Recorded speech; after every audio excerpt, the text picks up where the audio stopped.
বিসমিল্লাহির রহমানুর রহিম। আমরা নারী, আমরা সব কিছুই করতে পারি। দেশের প্রধানমন্ত্রী থেকে মানুষের বাসার কাজ পর্যন্ত করতে পারি, কিন্তু একটা জিনিস পারি না। সেটা কি জানেন আপুরা? যদি না জানেন তাহলে জানতে হলে আমার সঙ্গেই থাকুন। দেখেন, আমি যে পুরানা চাদর কাইটা এইখানকার জন্য আমি মাপ দিয়ে এটা কাইটা নিছি, কারণ বারবার মুছতে হয় ঠান্ডার দিন। এখন যদি আমি এই কাপড় দুটো এই পাশে ওই পাশে দুই পাশে এই চুলার আমি বিছাই নিছি, এটার উপরে রাখলে দেখা যাবে নিচের ফ্লোরটা এত ময়লা হবে না। আর একদিন 2 দিন পর পর, 2 দিন 3 দিন পর পর এই কাপড়টা ধুইয়া দিলেই হবে, আর প্রতিদিন একবার ঝাইরা বিছাই নিলেই হবে। বারবার আর ঠান্ডা পানি হাতাইতে হবে না, কারণ টাইলসের মধ্যে পড়লে পানি দিয়া মুছতে হয়, নাহলে টাইলসটা কালো হয়ে যায়, ভালো লাগে না, পরিষ্কার লাগে না। এই জন্য আমি নিজে থেকে এটা বুদ্ধি করে বের করে আমি এটা কাইটা দুই পাশে বিছাই নিছি। আমার এই আইডিয়াটা কেমন হয়েছে বলেন তো আপুরা? তো এই যে এখানে আমি তারপর নাস্তা বানায় নিতেছি 2 জনের জন্য। তো আসলে আমরা সারাটা দিন যাই করি, একটু একটু করে যদি সব কিছু শেয়ার করি তাহলে ভিডিওটা অনেক বড় হয়ে যায়। সারা দিনের কিছুটা অংশ আপনাদের সামনে তুলে ধরি আমরা সবাই। আমি এই যে এখন নাস্তা করে নিব। আসসালামু আলাইকুম আমার প্রিয় ভাই ও বোনেরা, আপনারা সবাই কেমন আছেন? আশা করি আল্লাহর রহমতে ভালো আছেন। আলহামদুলিল্লাহ, আমিও ভালো আছি, আলহামদুলিল্লাহ। তো আমার কলিজার ভাই বোনেরা, আপনারা যে যেখান থেকে আমার ভিডিওটা দেখতেছেন, কাছে এবং দূরে, দেশ এবং দেশের বাহিরে, সবাইকে জানাই অন্তরের অন্তঃস্থল থেকে অফুরন্ত ভালোবাসা। তো নাস্তা খেয়ে মাসকলাইর ডাউল ভাইজা নিতেছি। তো একবারে ভাইজা ব্লেন্ডার করে নিলে পরে অল্প অল্প করে রান্না করা যায়। তো এই ডাউলটা ভাজার সময় দ্রুত ভাজতে হবে, আর নয়তো নিচে পুড়ে যাবে। এই জন্য আমি মাসকলাইর ডাউলটা এই যে দ্রুত এভাবে নাড়াচাড়া করে ভেজে নিলাম। ঠান্ডা হলে ব্লেন্ডার করে নিব। তো আমি অফ ক্যামেরায় কিন্তু ব্লেন্ডার করে নিছি। তো এখানে সবজি খিচুড়ি রান্না করব। শীত আসছে আর সবজি খিচুড়ি হবে না? তো দেখলেন তো আমি ফুলকপির সাথে কেমন যুদ্ধ করছি। তো যুদ্ধ করার পরে ভাবলাম যে না, যুদ্ধ করে কোনো লাভ হবে না, এটার সাথে যুদ্ধ করে পারবো না আমি, এটাকে ভালোবাসা দিয়া কাটতে হবে। যেমন সারাটা জীবন জামাইয়ের সাথে যুদ্ধ করে পারি নাই, তাকে ভালোবাসা দিয়া তার সব কিছু আদায় করে নিতে হয়েছে। এরকম ভাবলাম যে যাই যাই হোক, জামাইয়ের কথা মনে পড়ে গেল যে তোমার তো এইভাবে জোর করে কিছুই পারি না, কাইডা কাইডাই ঠিক করতে হয়। তো ফুলকপিটাও আমি এটা মনে করে ফুলকপিটা কাইডা নিলাম। যা জামাই, তরে তো কাটতে পারতাম না, তোর সাথে তোর কথা মনে করে ফুলকপিটারে কুচি কুচি করে, সবজিগুলা কুচি কুচি করে কাইডা নিলাম। আপুরা জাগো, জামাইরা কেরাবেরা করব এরম করে সবজি কাটবেন আর জামাইয়ের কথা মনে করবেন। আমরা নারীরা সব করতে পারি। এক সংসার থেকে আরেকটা সংসারে গিয়ে সবার মন জোগায়া চলতে পারি। স্বামীর মন, শ্বশুর শাশুড়ি ননদ দেবর সবার মন জোগায়া চলতে পারি। সবার কাপড় চোপড় ধুইতে পারি, সবার খেয়াল রাখতে পারি, প্রয়োজনে নিজের অনেক কিছুই ত্যাগ স্বীকার করতে পারি। কিন্তু জানেন আমরা নারীরা কি পারি না? আমরা পারি না নিজেকে ভালোবাসতে। বলেন তো আপুরা, আপনারা কি কখনো নিজের জন্য ভাবছেন যে হ্যাঁ, আমি আমাকে ভালোবাসতে হবে, শুধু আমি আমার জন্য? এটা কখনোই আমরা ভাবি না। প্রথমত ভাবি স্বামীর কথা, যখন সন্তান আসে সন্তানের কথা, শ্বশুর শাশুড়ি সবার কথাই ভাবি, কে কি মনে করলো সেইগুলা ভাবি। কিন্তু একবারও কি ভাবি যে দিন শেষে আমি মানসিকভাবে কি সুস্থ? আমি কি আমার জন্য কিছু করছি? না খায়া সবার জন্য রাইখা দিই, কঠোর ভাঙ্গা পরিশ্রম করি। বলুন, আমরা নারীরা কি করতে না পারি? সেলাই করি, সংসার করি, যা আছে সব কিছুই করি। তো এই জন্য আমরা সবাইকে ভালোবাসতে পারি, কিন্তু আমরা নারীরা একটা জিনিস পারি না, সেটা হলো নিজেকে ভালোবাসা, নিজেকে একটু সময় দেওয়া।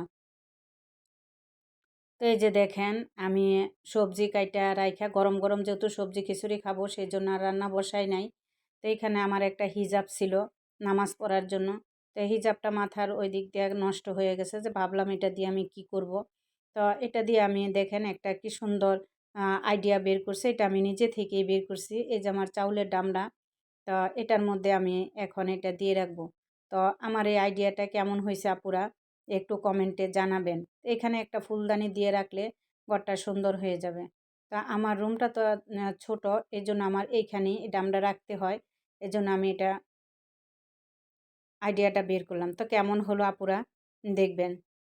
তো আমার প্রিয় ভাই ও বোনেরা, আপনারা যে যেখান থেকে আমার ভিডিওটা দেখতেছেন, কাছে এবং দূরে, দেশ এবং দেশের বাহিরে, ছোট বড় সবাইকে জানাই অন্তরের অন্তঃস্থল থেকে অফুরন্ত ভালোবাসা। সেলাই করার পর আমি এখন খিচুড়িটা বসাবো। তো আমি প্রেসার কুকারে রান্না করব। এই জন্য আমি মাসকলার ডাউল, মুসুরি ডাউল, খেসারি ডাউল এগুলা সব দিয়ে নিতেছি। তো আমরা বেশি মানুষ না, আমরা ৩ জন মানুষ।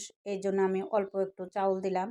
তো সবজি তো কাইটে নিলাম। দেখলেন সবজির সাথে কত যুদ্ধ করলাম, ফুলকপিটা পারলাম না মানে কাটতে, ছিঁড়তে, তো কাইটেই নিতে হয়েছে। তো এইখানে আমি সবাই আপনারা খিচুড়ি রান্না করতে পারেন কম বেশি।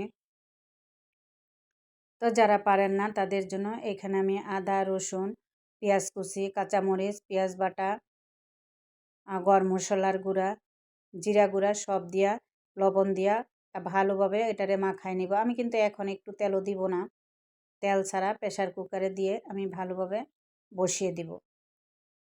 তো আমি এটাকে এখন ভালোভাবে মাখায় নিব। তো আমার ভিডিওটা দেখতে দেখতে যদি আমার কলিজার ভাই ও বোনেরা যদি আমার ভিডিওর কোনো অংশে ভালো লেগে যায়, তাহলে আমার চ্যানেলটা সাবস্ক্রাইব করে পাশে থাকা বেল আইকনটা অন করে দিবেন। তাহলে আমি ভিডিও ছাড়া মাত্রই আপনাদের কাছে পৌঁছাই যাবে। নোটিফিকেশন অন করা থাকলে সময় সুযোগ বুঝে আপনারা যখন তখন দেখে নিতে পারবেন। আমার অনেক আপুরাই সাবস্ক্রাইব করেন কিন্তু নোটিফিকেশনটা অন করেন না। সেদিন আমার এক আপু আমাকে ফোন করে বলতেছে যে আপু, তোমার ভিডিওগুলা কেন আমার ইউটিউবে আসে না? তখন আমি বললাম তুমি হয়তো নোটিফিকেশনটা অন করো নাই, সাবস্ক্রাইব করেছো? তখন সে বললো হ্যাঁ আপু আমি সাবস্ক্রাইব করছি। আমি কই মনে হয় নোটিফিকেশন অন করো নাই, এই জন্য আমার ভিডিওগুলা তোমার ইউটিউবে আসে না, দেরিতে আসে। তো এরকম যদি কোনো ভুল করে থাকেন আমার কোনো আপুরা যে আমার চ্যানেলটা সাবস্ক্রাইব করছেন, নোটিফিকেশন অন করেন নাই, তাহলে আপনারা নোটিফিকেশনটা অন করে দিবেন। তো এই যে দেখেন আমার খিচুড়িটা কিন্তু শুকনা শুকনা হয়েছে। তো সবজি খিচুড়ি একটু পানি পানি থাকলে ভালো হয়। আমি আবার পানি পানিটা খাইতে পারি না, খাইলে মনে হয় যেন আমার মানে পেট ভরে না এরকম মনে হয়। এই জন্য আমি একটু শুকনা শুকনাই করলাম। তো এখানে ২টা ভাগ হবে এই খিচুড়িটুকু। আমার আর আমার হাজব্যান্ডের জন্য একটু পাঁচফোড়ন দিয়ে বাগার দিব। তো আপনারা পাঁচফোড়ন দিয়ে বাগার দিয়ে খেয়ে দেখবেন, অসাধারণ লাগে। সেই স্বাদ মানে একবার খাইলে বারবার খাইতে মন চাইব। কিন্তু আমি যারা আমার পুরানা আপুরা আছেন তারা জানেন আমার মেয়েটা পাঁচফোড়নের বাগার খায় না। এইজন্য ওর জন্য আমি আবার আলাদা রেখে দিছি। ওরটা আমি আবার পেঁয়াজ দিয়া বাগার দিয়ে দিব। খিচুড়িটা আসলে একবারেই তেল সব কিছু দিয়ে মাখাই বসায়। তো আমি আবার তেলটা পরে দিই। কারণ রান্নাটা হইছে একেকজনের একেক রকমের একেকজনে একেক রকমের মনের মাধুরী দিয়া রান্না করে। তা আমি না কয়েকবারে ভয়েস দিছি। এখন এই যে শীত, কেমন একটু ঠান্ডা ঠান্ডা লেগে যাবে। আর আমারও কেমন জানি গলায় কফ জমে গেছে। তো একেকবার ভয়েসটা একেক রকম আসতে পারে। আপনারা কেউ কিছু মনে করবেন না। প্লিজ। তো এখন আমি এই যে খিচুড়িটা ভালোভাবে নাড়াচাড়া করে মাখিয়ে নিলাম। এখন ২ জনের জন্য ২ টা ডিম ভাজি করে নিব। তো আমরা ডিম ভাজি দিয়ে আজকে খিচুড়ি খাবো। তো কার, কার ডিম ভাজি দিয়া খিচুড়ি আপনারা সবাই জানাবেন। তো আমার খিচুড়িটা কিন্তু বরাবরই খুবই পছন্দ। খিচুড়ি আর গরুর মাংস হইলে কিছুই লাগে না। কার, কার খিচুড়ি আর গরুর মাংস পছন্দ কমেন্টে জানাবেন। তো আপুরা, আমি অনেকের ভিডিও দেখতেছি কিন্তু কমেন্ট শো হচ্ছে না। মাঝে মধ্যে হচ্ছে, মাঝে মধ্যে হচ্ছে না। তো আপনারা কেউ কিছু মনে করবেন না। আপনারা আমার সঙ্গেই থাকবেন। তা আমি আবার এখন ইদানিং ভাবতেছি না, আমি করতেছি কমিউনিটিতে লেটার দিয়ে আসতেছি। তো আপনারা কমিউনিটিটা চেক করবেন। চেক করে প্লিজ আপনারা আমার ভিডিওগুলা দেখে দিবেন। আমার ভিডিওর মধ্যে যদি কোনো কথায় আপনাদের মনে কষ্ট লেগে যায়, তাহলে সবাই ক্ষমার দৃষ্টিতে দেখবেন। কারণ আমি মানুষ, মানুষ মাত্রই ভুল হয়। তা আমি এই যে হাতের কাজ একটু করি, সবসময় নিজের প্রয়োজনের জন্য করে নেই। তো এর আগেও কিছু ম্যাট বানায় নিছি। তো ভাবলাম যে আপনাদের ভিডিওগুলা অন করে রাইখা ভিডিওগুলো দেখি আর এদিকে একটু একটা ম্যাট বানায় নেই। তা ফাইনাল শেষ হইলে আপনাদের আমি দেখাবো ইনশাল্লাহ, যদি আপনাদের ভাগ্যে থাকে, আমি আর ভাগ্যে থাকে আপনাদের দেখানো, তাহলে মানে শেষটা কেমন হয়েছে ওইটাও শেয়ার করার ইচ্ছা আছে, বাকিটা আল্লাহর ইচ্ছা। তো এই যে দেখেন আমি একটা জামা পরে আছি, এটাও কিন্তু আমার নিজের হাতেই করা। তা আমার এই সেলাইটা কিন্তু নিজের শখ থেকেই করি। সেলাই করতে আমার ভালো লাগে, আমি অবসর সময়ে এভাবেই কাটাই। আপনারা সবাই আমার ভিডিওটা ধৈর্য সহকারে দেখবেন প্লিজ। তা আজকের মতো এখানে বিদায় নিলাম। সবাই ভালো থাকবেন, সুস্থ থাকবেন, নিজের প্রতি খেয়াল রাখবেন।